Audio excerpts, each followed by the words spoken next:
Until Dawn is a 2015 drama horror game developed by Supermassive Games and published by Sony for the PlayStation. The game follows 8 young adults as they convene at a ski lodge on Blackwood Mountain. The situation takes a turn for the worse, and the teenagers find themselves fighting for their lives against supernatural forces. As they explore the mountain, they uncover a dark past involving an abandoned sanatorium and a group of miners whose lives changed forever when tragedy struck.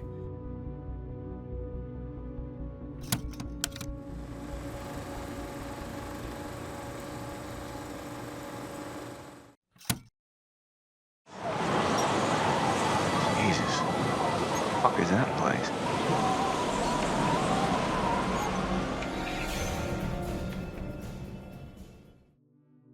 Deep in the wilds of Alberta, Canada, on Blackwood Mountain, resides Blackwood Sanatorium, a medical facility next to an extensive mine system that holds many dark secrets. In 1893, miners arrived on the mountain and found traces of tin and radium. Jefferson Bragg quickly followed up by establishing Northwest Mining Company and mining the resources on the mountain. By 1922, Bragg had established Blackwood Pines Hotel and Sanatorium on the mountain, very close to the mine he owned there. By the 1950s, the mine had been active for a while, and many areas were becoming unstable due to a lack of upkeep maintenance. You alright? Yeah. Close one. I don't think this place is up to code. The danger becomes clear when looking at a map that shows 6 large areas of the mine at risk of collapse. However, it appears Jefferson Bragg did nothing to fix these areas while continuing to send people into the mines. Despite the danger, he kept them at work.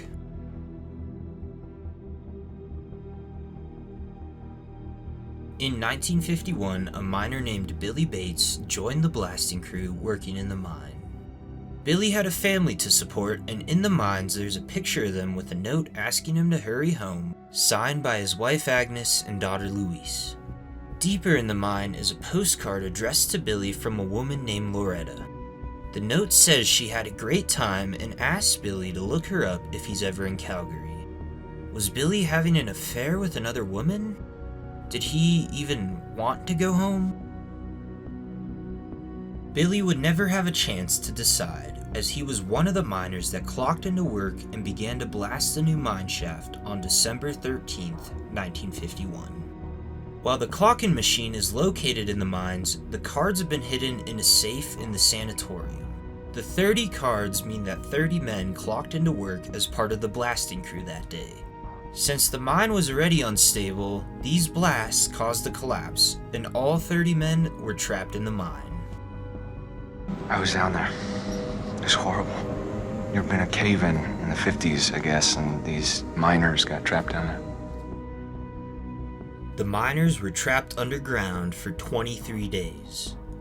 On January 5th, 1952, 12 survivors were rescued from the collapsed mine. They were swiftly transported to Blackwood Sanatorium and given immediate medical attention.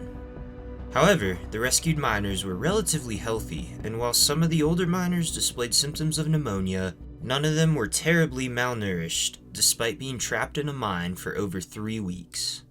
The miners explained this away by their discovery of extra food resources in the mines. Once it became public knowledge that a group of miners had been rescued from the collapsed mine, several members of the press attempted to get interviews with the survivors. However, Bragg did not want any press snooping around the sanatorium or mine. He knew prior to the collapse the mine was unstable, and if any press reported this, his career would be over. But Bragg had more to hide. The sanatorium owner was running tests on the rescued miners, although the exact nature and purpose of these tests remains unclear. Billy, you know this is for your own good. Better safe than sorry. Please, I gotta eat. Maybe we should give him something to chew on. That's out of the question. It would undermine the veracity of the tests. The inhumane experiments Bragg was performing on the miners was just another reason he wanted to keep press away from the sanatorium. The situation with the press came to a head on January 9th, 1952, when senior news reporter for the Alberta Post, Chuck Bernstein, attempted to get an interview with the survivors. Upon sneaking into the sanatorium and taking some pictures of the miners, Bernstein was assaulted and hospitalized by security personnel. Bernstein's camera can be found in the sanatorium offices with the lens all smashed up. What picture could be so damaging it was worth assaulting a reporter over? After Bernstein is assaulted and hospitalized, an unnamed reporter infiltrates Blackwood Sanatorium disguised as a doctor with the help of the hotel janitor, Victor. This reporter snoops around the sanatorium and is caught by staff on January 14th and held in a room. Bragg begins performing experiments on the captured reporter with the ultimate goal of giving them amnesia so they cannot remember the horrors they uncovered at the sanatorium. Mr. Bragg will start your treatment tomorrow. The patient's treatments begin on February 9th and ultimately results in them losing their memory. This unnamed reporter is the player character in the VR experience, The Inpatient. As Bragg and the sanatorium staff were running tests on the rescued miners, they witnessed something disturbing. The miners were changing.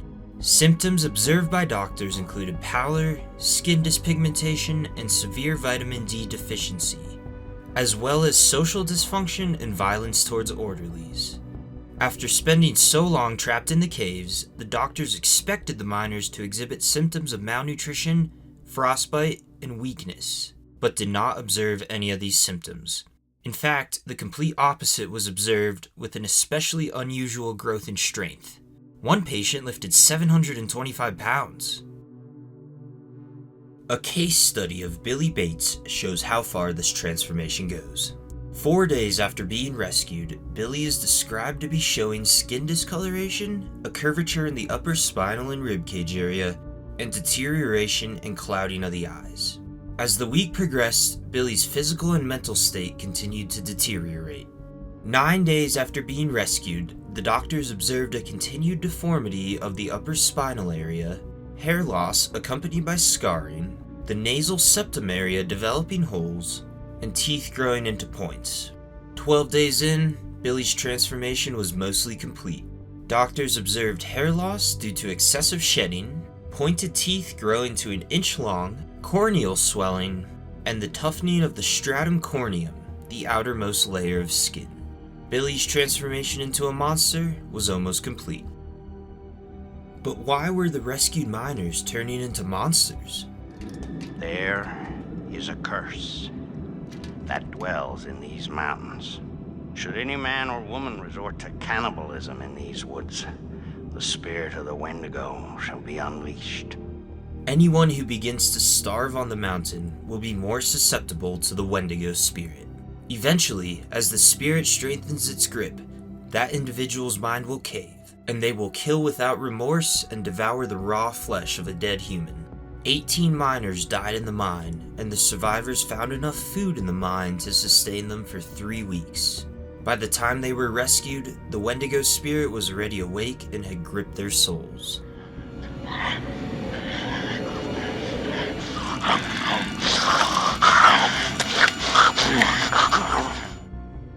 The surviving miners were all gradually transforming. In the case study done on Billy, he slowly transforms over the course of about 12 days.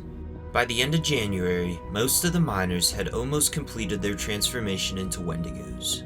It's obvious the doctors helping the miners knew something was wrong and that their patients were changing into something non-human, even going so far as to restrain them in chairs.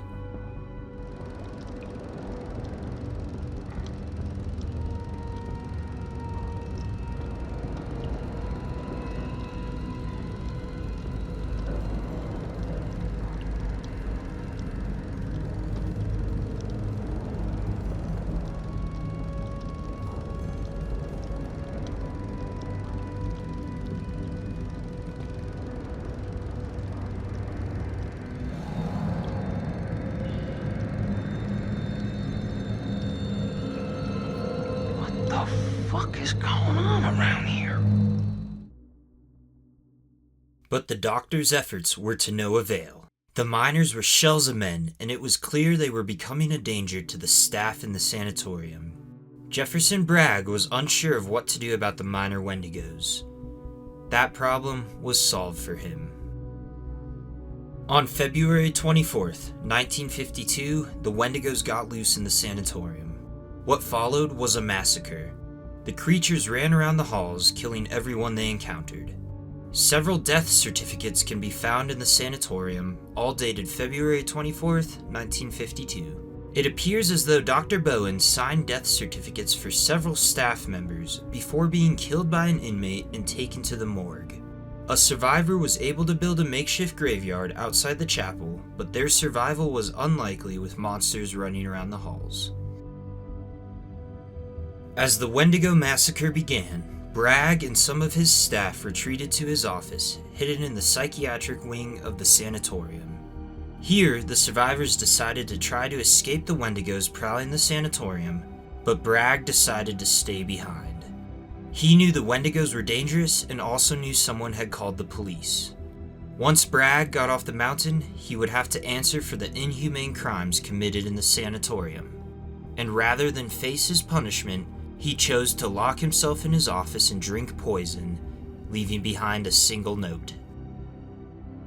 They are dying outside. I hear them screaming and crying. This hell is my only legacy. God's punishment for my mistakes. No escaping my fate. Death awaits me now. Jefferson Bragg.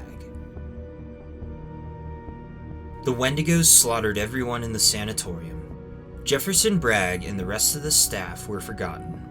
The police had been notified, but were ordered to silence anyone who was in the sanatorium. The cursed miners were left to roam the sanatorium grounds, mostly forgotten until the flamethrower guy from Until Dawn arrived and began to capture and contain them. The creature that used to be Billy Bates was among those captured and chained, and was one of the monsters that attacked Mike as he ventured through the sanatorium in 2015. Despite being run down and infested with monsters, the sanatorium persists atop Blackwood Mountain, a cold and deadly grave filled with many dark secrets.